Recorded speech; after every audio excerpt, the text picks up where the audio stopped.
Well, I never thought I'd be moved by my own archive, but seeing these strange little, I shouldn't lick my finger before I touch them, these strange little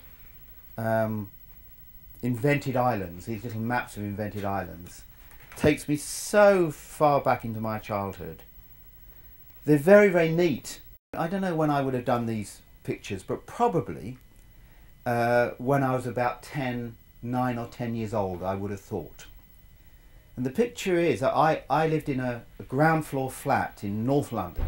The very, very last building in London, actually. Beyond me was the countryside. We were very much an amuse-yourself household.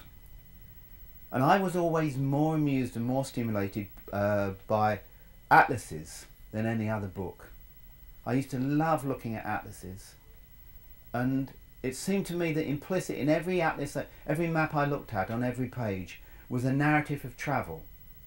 An armchair story that you could imagine yourself going around this coastline or travelling up that river or crossing those mountains. Particularly as the books I loved to read were things like Treasure Island and Robinson Crusoe, T.H. White's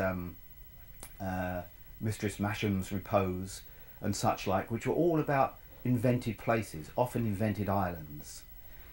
And so it was inevitable that I, as someone that loved islands already before I'd hardly seen any, and loved maps, would want to make my own invented islands and maps. And here they are, done in incredible detail.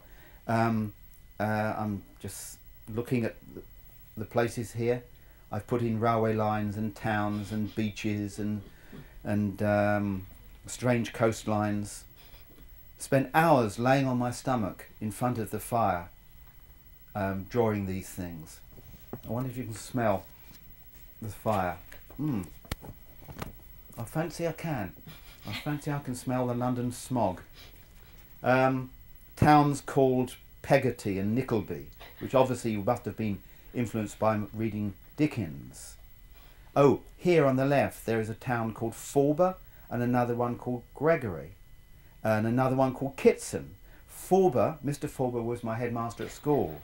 My teacher was Mr. Gregory, and the teacher in the year before that was Mr. Kitson. So I can actually date this little drawing. I must have been 8 or 9 years old when I did these, because that was when I had those teachers.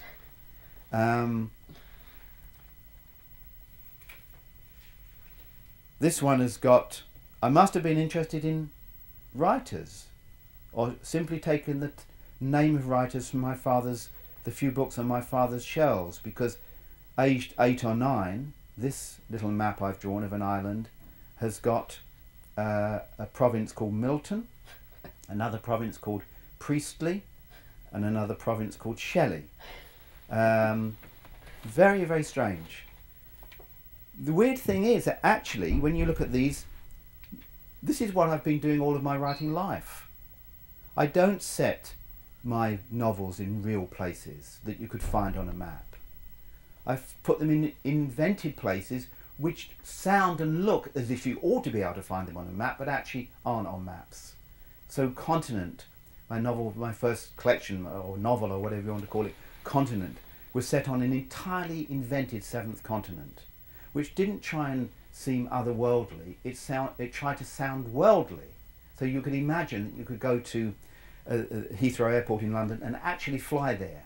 So that's all I'm doing now. I'm inventing and illustrating and putting in details in invented islands and invented places, exactly as I was doing when I was 8 or 9 years old and never imagining that I'd ever write novels in my life. It's a self-indulgent activity, which is probably a bit juvenile, but I haven't grown out of it. And it's very interesting to see these.